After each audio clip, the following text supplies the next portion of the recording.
Hello guys. इसके पहले हमने 100 एमसीक्यू 100 एमसीक्यू सॉल्व किए हैं। तो 100 एमसीक्यू बाद आज नेक्स्ट 50 एमसीक्यू स्टार्ट कर रहे हैं। कंसेप्ट क्लियर के साथ deep exam level questions discuss होंगे। ठीक है, तो वीडियो एंड तक जरूर देखिए।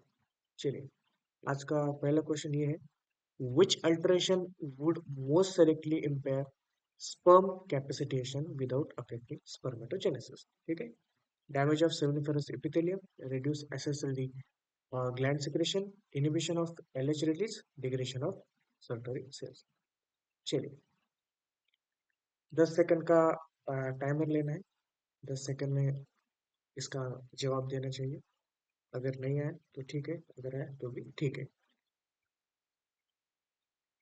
जो भी कुछ एक्सप्लेनेशन है मैं यहाँ पे शेयर कर दूंगा, लेकिन अपने हिसाब से आप इसका आंसर आपको आना चाहिए। ठीक है, चलिए, करेक्ट आंसर होगा option number B, reduced accessory gland secretion। देखिए, कैपेसिटेशन स्पर्म्स का फंक्शनल चेंज होता है, ठीक है, जो फीमेल ट्रैक में होता है।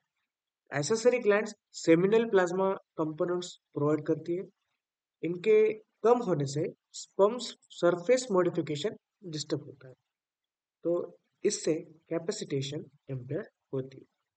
स्पर्मेटोजेनेसिस पर डायरेक्ट इफेक्ट नहीं पड़ता। ठीक है, चलो next question, assertion and result. इस टाइप के क्वेश्चन आपको आ सकते हैं एग्जाम में, तो ट्राई करिए इसका जवाब देने का। पहला असर्शन है, spermatogenesis requires coordinated actions of pituitary and testicular hormones. इसका रीजन दिया है, gonadotropins regulate Leydigs and Sertoli cells functions. इसके चार ऑप्शन है, ट्राई कीजिए इसका क्या आंसर आ सकता है।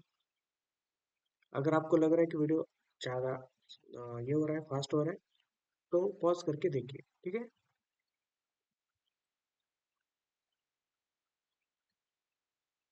चलिए ट्राई कीजिए इसका क्या आंसर आएगा।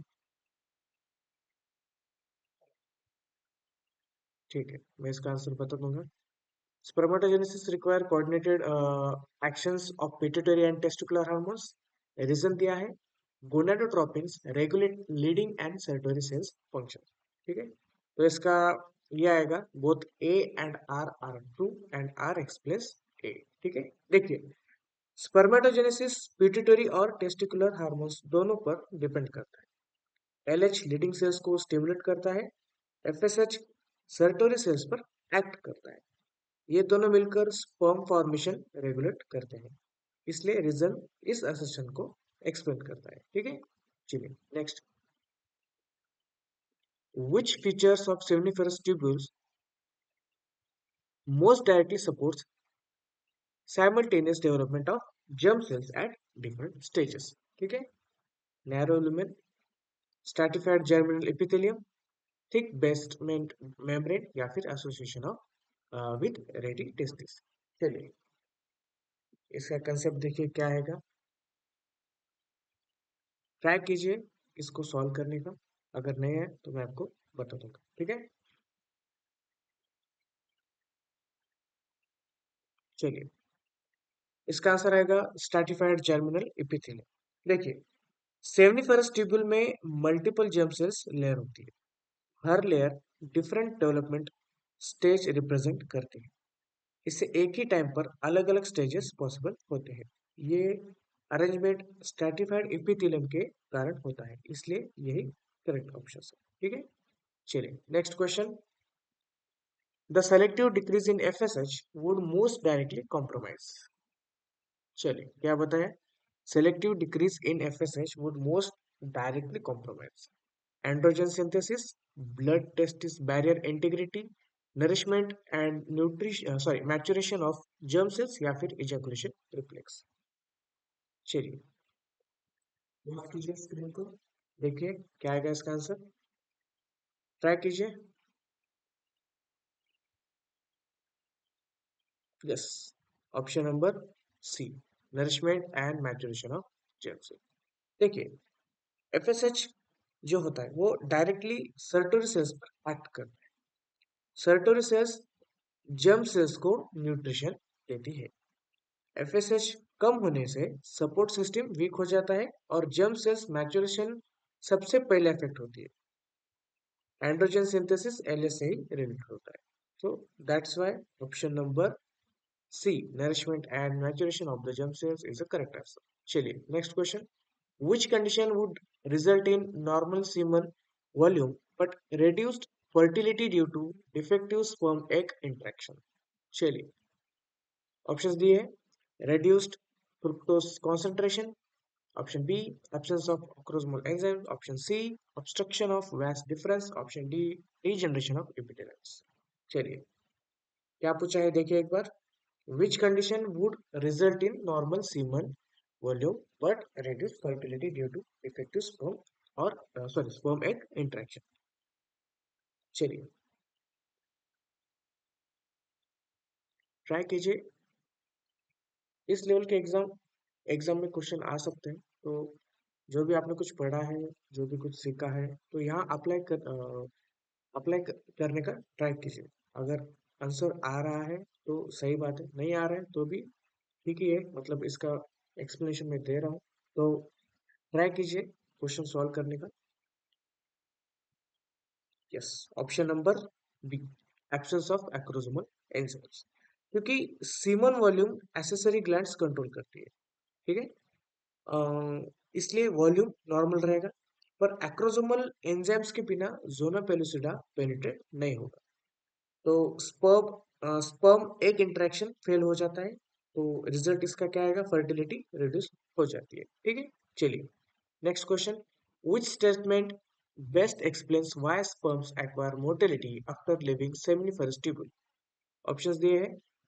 Motility proteins are absent in testis, epidermal environment induces functional maturation, tail forms only in epidermis, androgens act only outside testis। चलिए देखिए इसका क्या आएगा आंसर।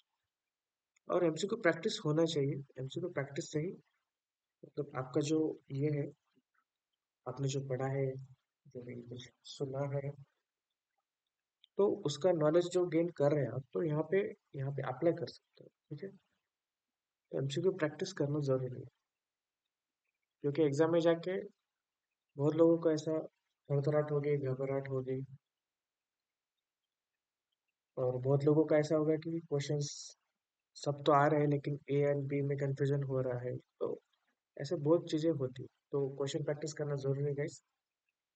चलिए देखिए इसका क्या है answer. Yes, epidermal environment induces functional maturation. देखिए टेस्टिस से निकलने वाले स्पर्म्स नॉन मोटाइल होते हैं, ठीक है, सबको पता है। एपिडेर्मिस में बायोकेमिकल और मेम्ब्रेन चेंजेस होते हैं। यही स्पर्म मोटिलिटी डेवलप होती है। टेल पीछे से होती है, तो सिर्फ एक्टिवेट होती है टेल, एक्चुअली अगर पीछे से हम देखें तो सिर्फ एक्टिवेट होती है, इसलिए एपिडेर्मिस एसेंशियल होता है, ठीक है। चलिए नेक्स्ट देखिए, फिर से आ गया असर्शन और रीजन। असर्शन दिया है epidermis is essential for sperm maturation, reason दिया है sperm undergo biochemical membrane changes during transit. चलो स्क्रीन को पॉज करो, पढ़ो और आंसर करने का ट्राई कीजिए। चलो इसका आंसर आएगा, एक minute. Epidermis is essential for sperm maturation, ठीक है। Sperm undergo biochemical and membrane changes during transit, ठीक है, ओके। तो इसका करेक्ट आंसर आएगा option number A, both A and R true and R explains A, क्योंकि epidermis sperm maturation के लिए जरूरी है, ये सबको पता है। स्पर्म्स यहाँ फंक्शनल और बायोकेमिकल चेंजेस अंडरगो करते हैं, मेम्ब्रेन प्रोटीन मॉडिफाई होते हैं, और motility and fertilising ability develop होता है इसमें, ठीक है। तो इसलिए रीजंस और ये असर्शन को एक्सप्लेन करता है, ठीक है। Next, which process would be least affected by obstruction of ejaculatory spermatogenesis, semen expulsion, fertilization या फिर sperm transport to urethra। चलो क्या पूछा है, लीस्ट अफेक्ट होगा बाय ऑब्स्ट्रक्शन ऑफ ejaculatory,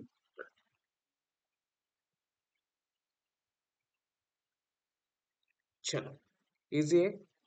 इसका आंसर आएगा ऑप्शन नंबर ए, स्पर्मेटोजेनेसिस। देखिए, इजैकुलेटरी इजैकुलेटरी जो डक्ट होता है, तो वो ऑब्स्ट्रक्शन अगर होगा तो स्पर्म फॉर्मेशन को अफेक्ट नहीं करता। प्रॉब्लम सिर्फ स्पर्म डिलीवरी में होता है। Semen expulsion and fertilisation disturb होता है। तो टेस्टिस के अंदर जो प्रोसेस है वो नॉर्मल रहता है, इसलिए स्पर्मेटोजेनेसिस लीस्ट अफेक्ट होता है। ठीक है। चलो, next question.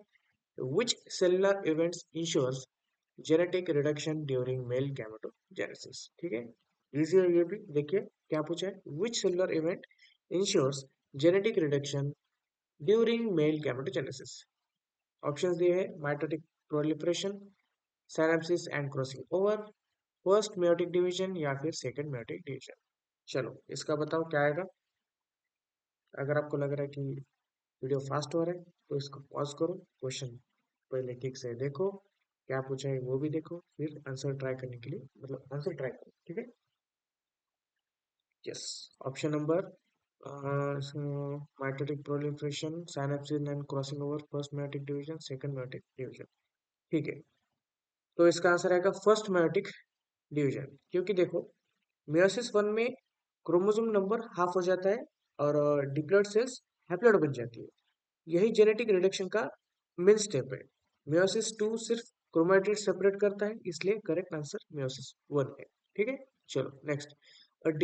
Decline in testicular temperature regulation would primarily affect, options क्या दिए, Sertoli cell junctions, meiotic divisions in germ cells, androgen synthesis या फिर epididymal maturation। क्या पूछा है, a decline in testicular temperature regulation would primarily affect, किस पे affect होगा, पहले किस पे अफेक्ट होगा। चलो, yes, option number, yes, option आएगा इसका meiotic division in germ cells। क्योंकि देखिए, टेस्टिकुलर टेम्परेचर नॉर्मल से कम रहना जरूरी होता है। हाई टेम्परेचर मेयोसिस को सबसे ज्यादा डैमेज करता है। जर्म सेल्स डिवीजन सेंसिटिव होता है हिट के लिए, और इससे स्पर्म काउंट और क्वालिटी दोनों गिरती है। इसलिए मेयोटिक डिवीजन प्राइमरी टारगेट होता है। चलो, next question. Which of the following best explains the functional necessity of the blood testis barrier? Maintains ionic balance for sperm, prevent immune-mediated damage to developing germ cells, facilitates androgen diffusion या फिर enhances sperm motility. चलो चलो चलो चलो, जल्दी बताओ क्या पूछा, ये भी देखो। फंक्शनल नेसेसिटी बोल रहा है ब्लड टेस्टिस बैरियर का, कौन सा बेस्ट एक्सप्लेनेशन होगा।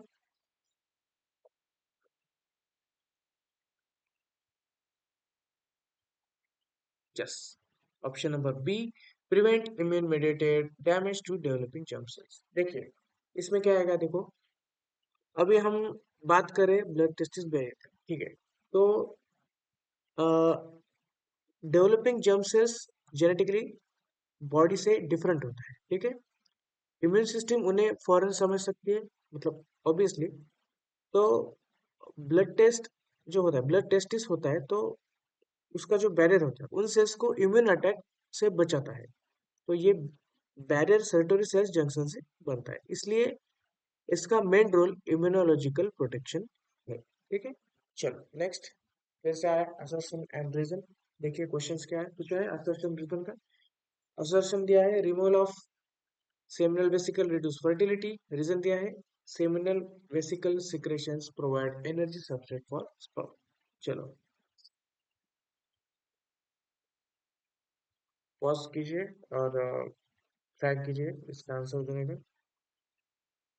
ये भी इजी है, अगर आपने पढ़ा है तो ये भी इजी जाएगा आपको, बहुत इजी। यस, दोनों भी सही है। इसका आंसर आएगा both A and R true, and R explains A. देखिए, seminal vesicle fructose rich fluid secrete करती है। फ्रुक्टोस पंप्स के लिए एनर्जी सोर्स होता है। इनकी रिमूवल से स्पर्म एनर्जी कम हो जाती है, स्पर्म एनर्जी कम हो जाती है, तो मोर्टेलिटी और सर्वाइवल रिड्यूस होता है। इसलिए इस रीजन असर्शन को एक्सप्लेन करता है। ठीक है। चलो, next. Which event marks the end of spermatogenic phase and beginning of morphological differentiation? चलिए क्या पूछा है फिर से देखिए एक बार. Which event marks the end of spermatogenic phase and beginning of morphological differentiation? ठीक है. Completion of meiosis 2, formation of secondary spermatocytes, formation of spermatids या फिर release of spermatozoa. क्या पूछा है देखो एक बार. End of spermatogenic phase. Okay ठीक. इसका क्या है आंसर?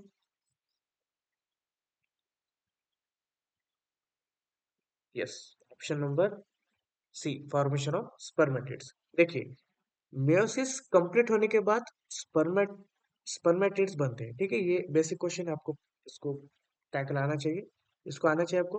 तो यहीं से स्पर्मोजेनेसिस स्टार्ट होता है, सबको पता है.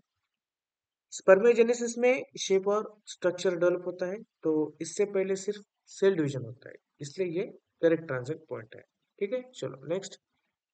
A male with intact spermatogenesis but impaired sperm motility most likely has dysfunction of. फिर से पढ़िए. A male with intact spermatogenesis but impaired sperm motility most likely has dysfunctions of seminiferous tubule, epididymis, leading cells या फिर hypothalamus. Yes, ये भी easy है, try कीजिए. क्या आएगा इसका answer? Yes, option number B, epididymis. क्योंकि देखिए, अब स्पर्मेटोजेनेसिस टेस्टिस में नॉर्मल हो रहा है, तो लेकिन अगर हम बात कर रहे हैं एपिडिडामिस के पॉइंट ऑफ व्यू से, देखिए इसका एक्सप्लेनेशन ऐसा आएगा कि जो स्पर्मेटोजेनेसिस टेस्टिस में नॉर्मल हो रहा है, तो मोर्टेलिटी एपिडिडामिस में डेवलप होती है. तो एपिडिडामिस डिफेक्ट से स्पर्म नॉन मोटेल रह जाता है एंड लीडिंग सेल्स टेस्टोस्टेरोन बनाती है, मोटेलिटी नहीं. ठीक है, ये पता है आपको, इसलिए ये करेक्ट ऑप्शन है. ठीक है, next. Which hormone exerts negative feedback on hypothalamus and pituitary to regulate spermatogenesis? Negative feedback पूछा है. FSH, LH, testosterone, GnRH. Easy है, क्या आएगा देखिए. Which hormone exerts negative feedback on hypothalamus and pituitary to regulate spermatogenesis? चलो, इसका answer आएगा option number C, testosterone. Testosterone Leydig cell से रिलीज होता है, ये हाइपोथैलेमस और पिट्यूटरी पर नेगेटिव फीडबैक देता है. LH और FSH सिक्रेशन रेगुलेट होता है, तो इससे स्पर्मेटोजेनेसिस बैलेंस रहता है, इसलिए टेस्टोस्टेरोन करेक्ट हार्मोन है. ठीक है, चलो नेक्स्ट. Assertion and reason.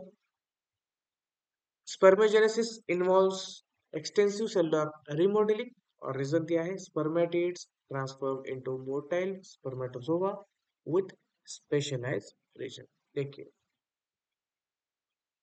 इसको पॉज कीजिए और ट्राई कीजिए, इसका क्या आंसर है बताइए, तब तक मैं आपको इसका एक्सप्लेनेशन दूंगा. Spermatogenesis involve extensive cellular remodelling, reason दिया है spermatids transform into motile spermatozoa with specialised reason. Yes, option number A आएगा, दोनों भी.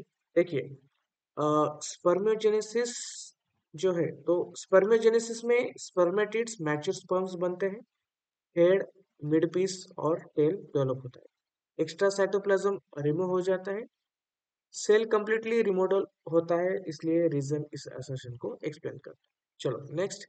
Which alteration would most directly reduce semen alkalinity? ठीक है, ये भी इजी है, आपको आना चाहिए. देखिए इसका options. Reduced seminal vesicle secretion, reduced prostate secretion, increase fructose utilisation या फिर इंक्रीज कैल्शियम कॉन्सेंट्रेशन. चलो बताओ, क्या है इसका आंसर? इजी है, ट्राई कीजिए.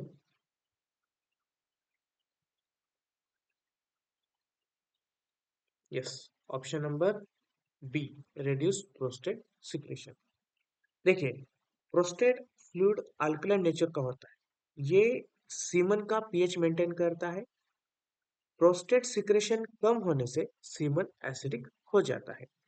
तो अल्कलिनिटी डायरेक्टली रिड्यूस होता है, इसलिए ऑप्शन करेक्ट है, यही ऑप्शन करेक्ट है, ठीक है, प्रोस्टेट सिक्रेशन।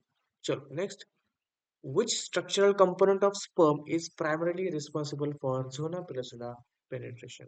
ठीक है, इजी है, डायरेक्ट क्वेश्चन है, नेक, टेल, एक्रोसोम, मिडिल पीस। चलो क्या पूछा है देखो एक बार, which structural component of sperm is primarily responsible for zona pellucida penetration? आ सकता है एग्जाम को, डायरेक्ट क्वेश्चन है, इसी टाइप के क्वेश्चंस पूछे जा सकते हैं, तो क्वेश्चन प्रैक्टिस करना जरूरी है। Yes, option number C, acrosome. देखो, एक्रोसोम स्पर्म हेड पर कैप जैसा होता है, इसलिए हाइड्रोलाइटिक एंजाइम्स होते हैं इसमें, ये जोना पेलुसिडा को डाइजेस्ट करता है। पेनिट्रेशन के बिना फर्टिलाइजेशन पॉसिबल नहीं है, इसलिए एक्रोसोम प्राइमरी स्ट्रक्चर है, ठीक है। चलो नेक्स्ट, और defect in axonal macrotubules would most directly impair sperm motility, acrosomal reaction, nuclear fusion या फिर क्रोमोसोमल इंटीग्रिटी। चलो क्या आएगा इसका आंसर, डिफेक्ट इन एक्सोनल मैक्रोट्यूबुल बोल रहे हैं, इस पे हो सकता है directly empire. Yes, option number ए, स्पर्म मोटिलिटी। अभी देखो, एक्सोनम टेल का स्ट्रक्चर कोर होता है, जो हम लिखते हैं 9+2, तो वो माइक्रोट्यूबुल अरेंजमेंट मूवमेंट अलाउ करता है, इसमें डिफेक्ट से टेल मूव नहीं करती, स्पर्म इमोटाइल हो जाता है, इसलिए मोटिलिटी डायरेक्टली इम्पेयर्ड होती है, ठीक है। चलो next, which event ensures species fertilization? Capacitation, acrosome reaction, sperm zona recognition या फिर फ्यूजन ऑफ गैमेट मेम्ब्रेन्स।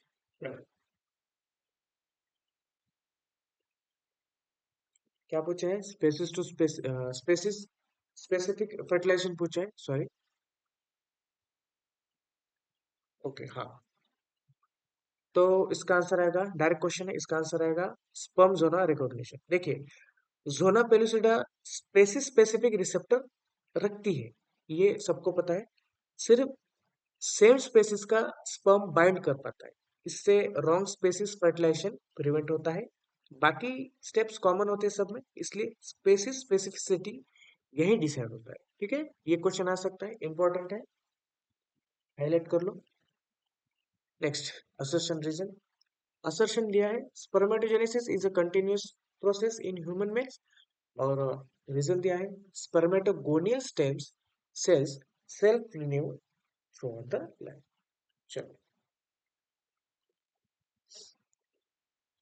इसी हिसाब से क्वेश्चन पूछे जा सकते हैं, सिर्फ ऑप्शंस बदल दिए जाते हैं, क्योंकि ये एकदम हाई क्वालिटी के क्वेश्चंस है, एक बार देख लो, आप ट्राई करो। यस, ऑप्शन नंबर ए, दोनों भी करेक्ट है। देखिए, ह्यूमन मेल्स में स्पर्मेटोजेनेसिस कंटिन्यूअस प्रोसेस होता है, spermatogonial stem cells life long self renew करते रहते हैं, इससे नए जर्म सेल्स कंटिन्यूअसली बनते रहते हैं, ये कंटिन्यूटी फर्टिलिटी मेंटेन करता है, इसलिए रीजन असर्शन को एक्सप्लेन करता है। चलो next, which condition would most likely result in azoospermia, ठीक है, azoospermia with normal hormone level, ठीक है। तो दो क्वेश्चंस एक में बाइंड अप करके यहाँ पे पूछा गया है, which condition would most likely result in azoospermia with normal hormone level, ठीक है, damage to seminiferous epithelium, obstruction of vas difference, loss of bleeding cells या फिर reduced GnRH secretion। चलो, क्वेश्चन हार्ड है पता है, आ सकता है आपको, तो बहुत अच्छी बात है। क्या आ सकता है देखो, आंसर आएगा इसका azoospermia with normal hormone level. Yes, obstruction of vas deferens. देखिए, वैस डिफरेंस ब्लॉक होने से स्पर्म सीमन में नहीं आ पाता है, टेस्टिस और हार्मोन्स नॉर्मल रहते हैं, इसलिए हार्मोन लेवल अनचेंज्ड होता है, पर सीमन में स्पर्म एब्सेंट होते हैं, इस कंडीशन को अजूस्पर्मिया कहते हैं, ठीक है। चलो, पता चल गया इसका आंसर, ठीक है। तो मुझे लगता है, अगर आपका कुछ पढ़ना बाकी है, तो आप अभी से पूरा एनसीईआरटी बुक रिवाइज करते रहो, पढ़ते रहो, क्योंकि कैसे पढ़ते रहने से कैसा दिमाग में अटेंशन रहता है, और जो कुछ अपना ये रह गया है, क्या बोलते हैं उसे, क्वेश्चन प्रैक्टिस रह गया, तो हम यहाँ पे तो कर ही रहे हैं। ठीक है, तो अपना अपना बेस्ट देने का ट्राई कीजिए।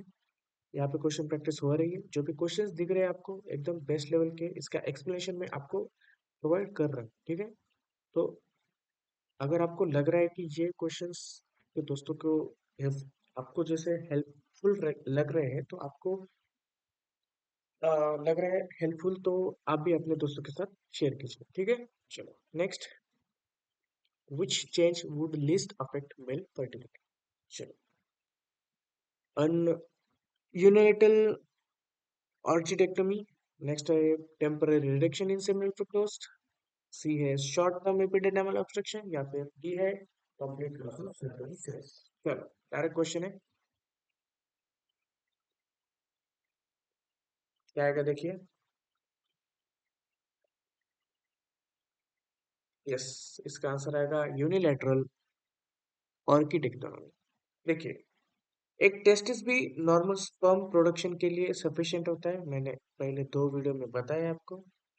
दूसरा टेस्टिस कंपेंसेट लेता है, हार्मोन लेवल्स मोस्टली नॉर्मल रहता है, बाकी ऑप्शंस स्पर्म सपोर्ट को डायरेक्टली डैमेज करता है, इसलिए ये फर्टिलिटी को लीस्ट अफेक्ट करता है। ठीक है, चलो next, which process is mechanically executed but hormonally initiated? Spermatogenesis, spermatogenesis, ejaculation, meiosis first. Screen को पॉज कीजिए और ट्रैक कीजिए, इसका क्या आंसर आएगा देखिए। चलो, इसका आंसर आएगा mechanically executed but hormonally initiated. Yes, इसका आंसर आएगा इजैकुलेशन, क्योंकि इजैकुलेशन मसल कॉन्ट्रैक्शन से होता है। ये एक मैकेनिकल प्रोसेस है, पर इसका इनिशिएशन नर्वस और हार्मोनल सिग्नल से होता है। तो टेस्टोस्टेरोन और ऑटोनॉमिक नर्व्स इन्वॉल्व होते हैं इसमें, इसलिए मैकेनिकली एग्जीक्यूटेड हम बोल सकते हैं, बट हार्मोनली इनिशिएटेड रहता है। ठीक है, नेक्स्ट, फिर से आगे assertion है reason, sperm motility is essential for fertilization. Okay, sperm must reach the ampullary region of oviduct. ठीक है, इजी है ये भी, देखिए ट्रैक कीजिए, स्क्रीन को पॉज कीजिए और आंसर देने का ट्राई कीजिए। अगर नहीं आ रहा तो मैं आपको एक्सप्लेनेशन बता दूंगा। ठीक है, यस, मेरे हिसाब से दोनों भी है। यस, हाँ, दोनों भी है, क्योंकि देखो फर्टिलाइजेशन के लिए स्पर्म का मोटाइल होना जरूरी है, ये सबको पता है, बेसिक है। स्पर्म को एम्पुलरी रीजन तक पहुंचना होता है, बिना मोटिलिटी ये मूवमेंट पॉसिबल नहीं है, इसलिए फर्टिलाइजेशन फेल हो जाता है।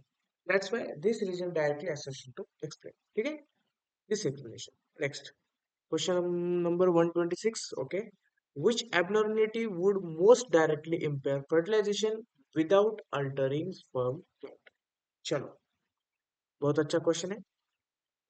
Absence of acrosomal enzymes, reduced spermatogonial mitosis, damage to seminiferous tubule, या फिर inhibition of meiosis 1। देखो क्या है, क्या इसका आंसर क्या पूछा है, directly impair fertilisation without altering sperm count, abnormality पूछा है। ठीक है, यस, इसका answer absence of acrosomal enzymes, क्योंकि स्पर्म काउंट नॉर्मल रहेगा और मोटिलिटी भी नॉर्मल हो सकता है, पर जोना पेलुसिडा पेनिट्रेट नहीं होगी। एक्रोसोमल एंजाइम्स एसेंशियल होते हैं पेनिट्रेशन के लिए, इसलिए फर्टिलाइजेशन डायरेक्टली इम्पेयर होता है। ठीक है, चलो next, which hormone act primarily on leading cells. Direct question है, पूछा जा सकता है, इंपॉर्टेंट है। चलो, इसका आंसर क्या है, क्या दे दो। एफएसएच, एलएच, टेस्टोस्टेरोन, जीएनआरएच, क्या है, क्या इसका आंसर। यस, बहुत इजी, बहुत इजी, इसका आएगा एस, एलएच, क्योंकि देखो एलएच लीडिंग सेल्स पर एक्ट करता है, लीडिंग सेल्स टेस्टोस्टेरोन प्रोड्यूस करता है, और टेस्टोस्टेरोन स्पर्मेटोजेनेसिस सपोर्ट करता है, तो एफएसएच सर्टन सेल्स पर एक्ट करता है, इसलिए करेक्ट ऑप्शन ये एलएच हार्मोन है। ठीक है, next, which features of sperm ensures directional propulsion? Okay, बहुत इंपॉर्टेंट क्वेश्चन है, पूछा है देखो, डायरेक्शनल प्रोपोल्शन पूछा है स्पर्म को डायरेक्शनल कौन ये कर सकता है, मतलब प्रोपोर्शन दे सकता है? Acrosomal cap, axoneme with 9+2 arrangement, mitochondrial sheath या फिर न्यूक्लियर कंडेंसेशन। चलो, क्या है इसका आंसर?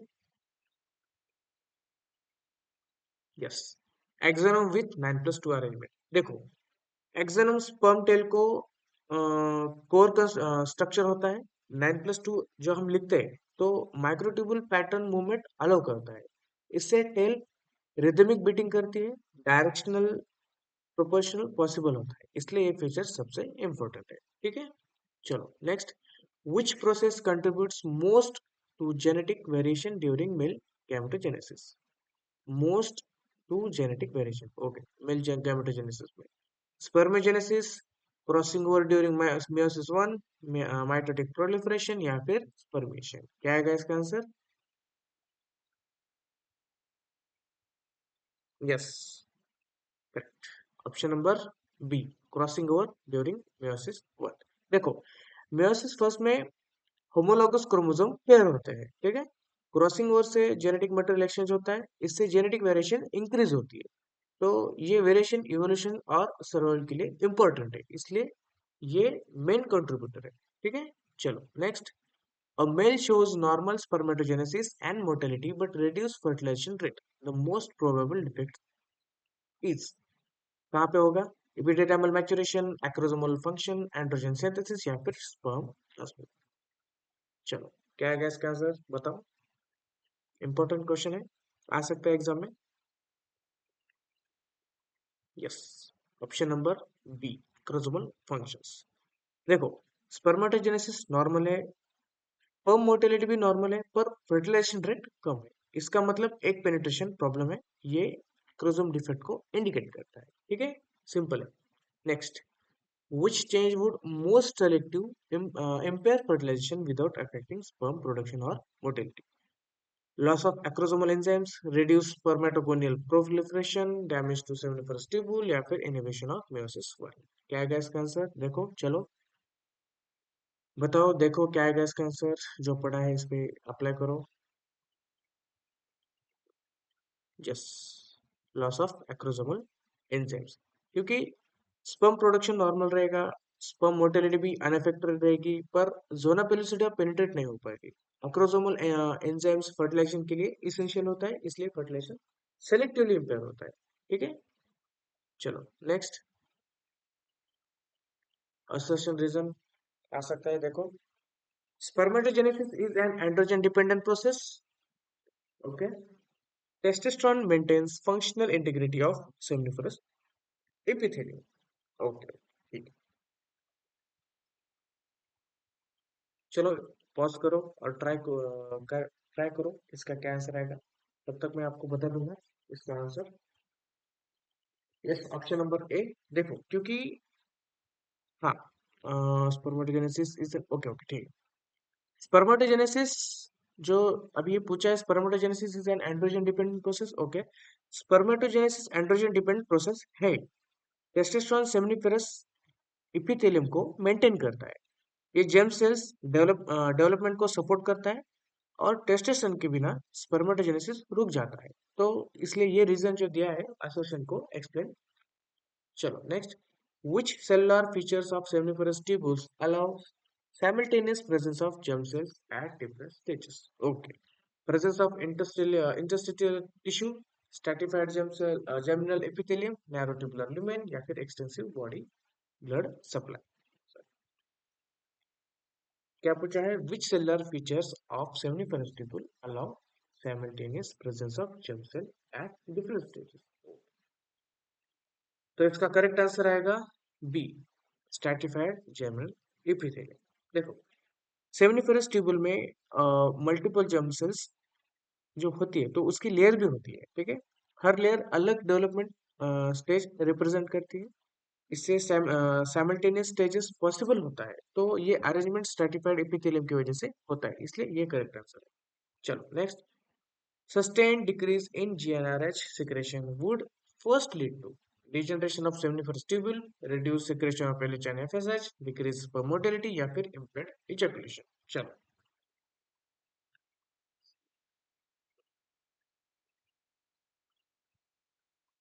क्या है इसका आंसर?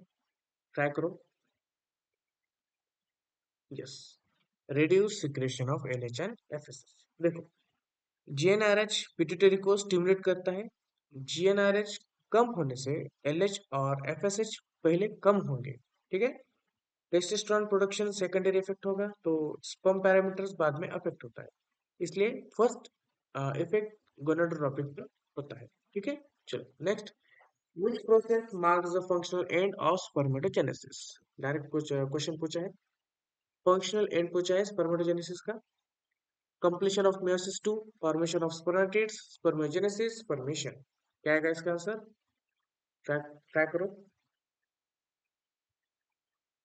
क्या पूछा है? Which process mark the functional end of spermatogenesis. Okay, इसका करेक्ट आंसर आएगा डी, स्पर्मेशन। क्योंकि स्पर्मेशन में मैच्योर स्पर्म सेमनिफरस ट्यूबुल से रिलीज होता है। इसके बाद स्पर्म टेस्ट से बाहर आता है, यही स्पर्मेटोजेनेसिस फंक्शनली कंप्लीट होता है। बाकी स्टेप्स इंटरनल डेवलपमेंट से रिलेटेड होता है, इसलिए स्पर्मेशन ये एंड पॉइंट होता है, ठीक है। Next, which alteration would reduce fertility without changing semen volume और sperm count? Reduce fructose content, obstruction of vas deferens, reduce GnRH secretion, degeneration of seminiferous epithelium। चलो डायरेक्ट क्वेश्चन पूछा है, देखो ट्राई करो क्या आएगा इसका आंसर। क्या पूछा है? Which alteration would reduce fertility without changing semen volume or sperm count? तो इसका आंसर आएगा ऑप्शन नंबर ए, reduced fructose content। क्योंकि semen वॉल्यूम नॉर्मल रहेगा, स्पर्म काउंट भी अनचेंज रहेगा, पर स्पर्म को एनर्जी कम मिलेगी, मोटिलिटी और फर्टिलाइजिंग एबिलिटी रिड्यूस होगी, इसमें फर्टिलिटी कम होगी, ठीक है। नेक्स्ट, असर्शन रीजन, ठीक है, वापस से आ गया। Epididymis is essential for acquisition of fertilising ability by sperms, और रीजन दिया है sperms undergo functional maturation during epididymal transit. ठीक, इसको पॉज करो और ट्राई करो आंसर देने का। चलो, तो इसका आंसर आएगा ऑप्शन नंबर ए। क्योंकि देखो, एपिडिडाइमिस स्पर्म्स को फर्टिलाइजिंग एबिलिटी देता है, यही फंक्शनल मैच्योरेशन होता है, ठीक है, सबको पता है। मेम्ब्रेन प्रोटीन्स मॉडिफाई होते हैं और मोटिलिटी और कैपेसिटेशन जो प्रोसेस है, तो रेडीनेस जो होता है उसका वो डेवलप होती है, ठीक है। इसलिए ये रीजन इस असर्शन को एक्सप्लेन करता है। चलो next, which event occurs after formation but before fertilization? देखो, ये क्वेश्चन इस हिसाब से बना है क्योंकि ये आ सकता है एग्जाम को, इसको आपको टैकल करना आना चाहिए। अगर आपको किसी भी क्वेश्चंस के एक्सप्लेनेशन आपको नहीं समझ आ रहा तो आप कमेंट कीजिए, मैं आपको बता दूँ, ठीक है। लेकिन एमसीक्यू प्रैक्टिस करो, ठीक है, इससे आप बहुत आगे जाओगे, ठीक है।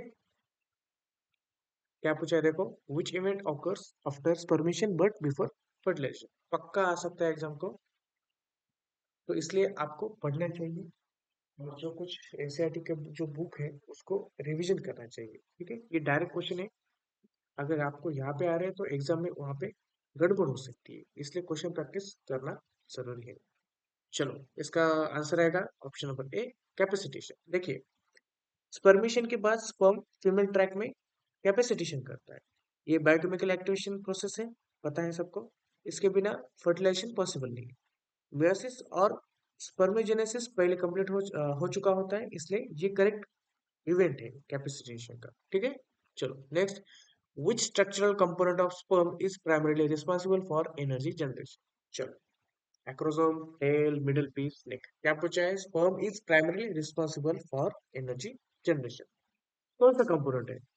डायरेक्ट क्वेश्चन है, आ सकता है, थोड़ा ध्यान ध्यान से पढ़ो और आंसर दो। अगर आपको लग रहा है कि किसी क्वेश्चन में गड़बड़ है या फिर आपको नहीं समझ में आ रहा है, तो डायरेक्ट आप कमेंट कमेंट बॉक्स में कमेंट कीजिए, ठीक है।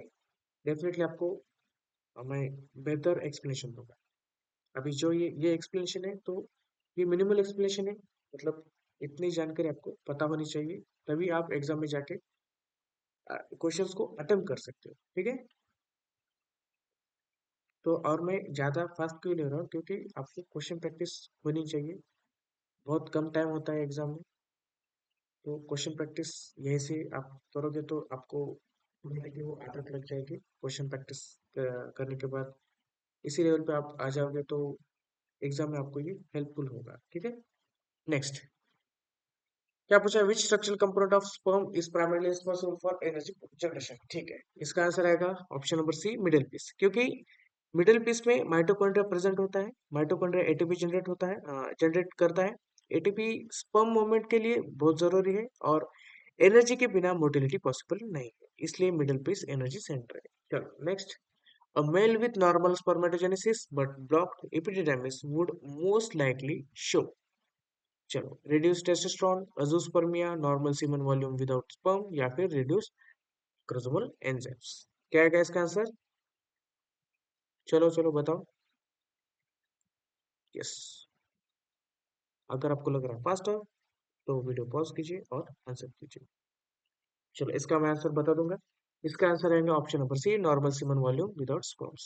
देखिए, एपिडिडाइमिस ब्लॉक होने से स्पर्म सीमन में नहीं आते, तो एसेसरी ग्लैंड्स नॉर्मल सिक्रेशन देती है, इसलिए सीमन वॉल्यूम नॉर्मल रहता है, पर स्पर्म्स एब्सेंट होते हैं। इस कंडीशन को ऑब्स्ट्रक्टिव ऊज़ोस्पर्मिया कहते हैं। ठीक है, चलो next, which factor ensures immunological protection of developing male germ sales.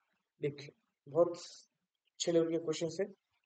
Scrotal positioning, blood test barrier, seminal plasma या फिर एंड्रोजन सिक्रेशन। क्या है इसका आंसर? देखिए,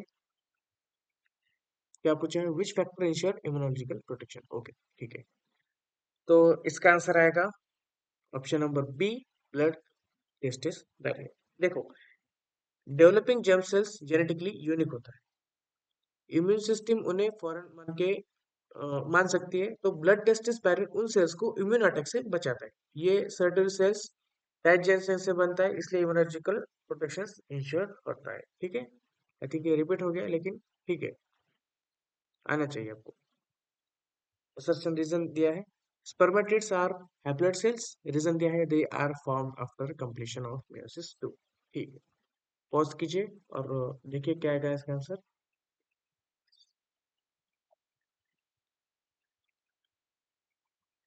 चलो, ऑप्शन नंबर ए आएगा इसका। देखिए, क्योंकि स्पर्मेटिड्स मेयोसिस 2 के बाद बनते हैं और मेयोसिस 2 के बाद सेल्स हैप्लॉइड हो जाती है, इसलिए स्पर्मेटिड्स में क्रोमोसोम नंबर हाफ होता है। ये फर्टिलाइजेशन के लिए जरूरी है, तो ये रीजन जो है वो असर्शन को एक्सप्लेन करता है। ठीक है, चलो next, which condition would least affect male fertility? Removal of one testis, temporary reduction in seminal fructose, short term obstruction of epididymis, complete loss of circulatory cells। ठीक है, लीस्ट अफेक्ट हो सकता है किससे, किस कंडीशन से? इसका आंसर आएगा option number A, removal of one testis. देखिए, एक टेस्टिस भी सफिशिएंट है, आपको पता है। वो एक टेस्टिस भी स्पर्म प्रोड्यूस कर सकता है। हार्मोनल बैलेंस मोस्टली मेंटेन रहता है, दूसरा टेस्टिस कंपेंसेट कर लेती है और बाकी ऑप्शन स्पर्म सपोर्ट को डायरेक्टली डैमेज करती है। ठीक है, इसलिए फर्टिलिटी लीस्ट अफेक्ट होती है। चलो next, which structural adaptation of sperm facilitates directional movement? Chromosomal gap, axonomal 9+2 arrangement, haploid nucleus या फिर न्यूक्लियर कंडेंसेशन।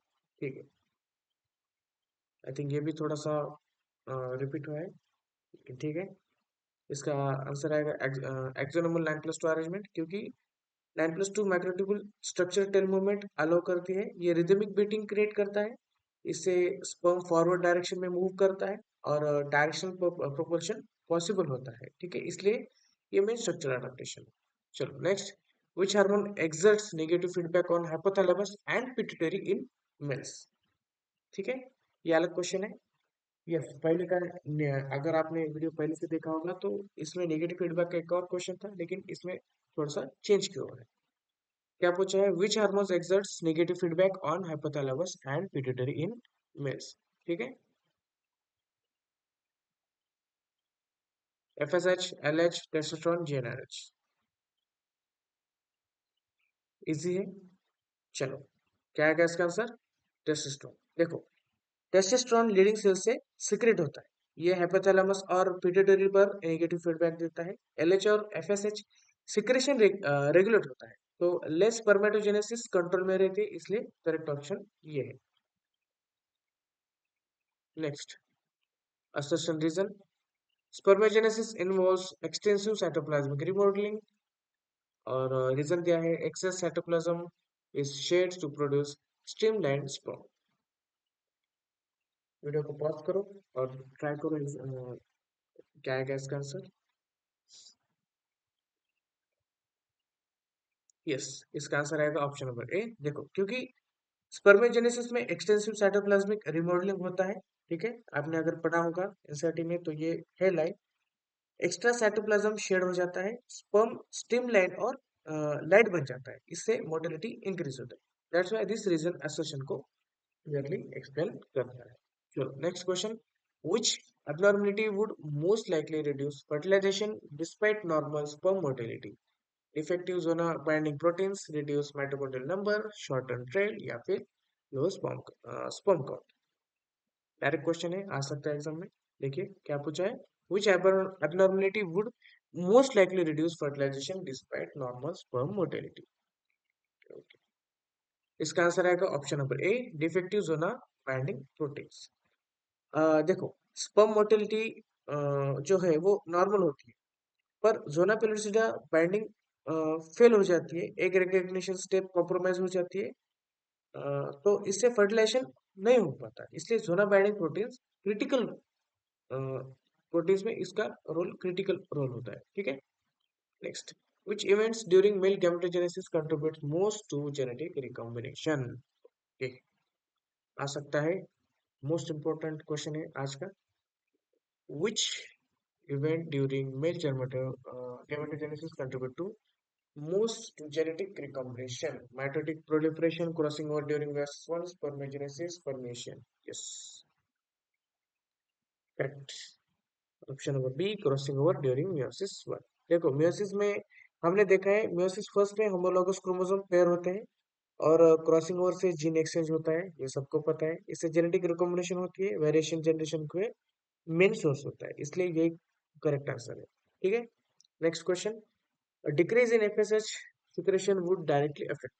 ओके ओके, ये भी डायरेक्ट क्वेश्चन है। क्या पूछा है, decrease in FSH secretion would directly affect, क्या होगा, एंड्रोजन सिंथेसिस पे, सर्टरी सेल फंक्शन पे, या फिर इजैकुलेशन रिफ्लेक्स पे, या फिर स्पर्म ट्रांसपोर्ट पे।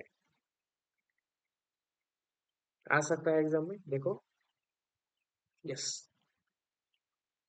Option number B, Sertoli cell function. देखो, एफएसएच डायरेक्टली सर्टरी सेल्स पर एक्ट करता है, ये सेल्स जर्म सेल को नरिशमेंट करता है। एफएसएच कम होने से सपोर्ट सिस्टम में फेलियर आ सकता है, तो जर्म सेल मैच्योरेशन डिस्टर्ब होता है इसकी वजह से, इसलिए सर्टोरी सेल फंक्शन अफेक्टेड होता है। लास्ट क्वेश्चन आज का, which structural features of seminiferous tubule supports high sperm output? Straight tubular arrangement, extensive coiling, thick muscular wall या फिर large lumen diameter। क्या पूछा है, फिर से देखो एक बार, which structural features of seminiferous tubule supports high sperm output? Okay okay, चलो बताओ क्या है इसका आंसर।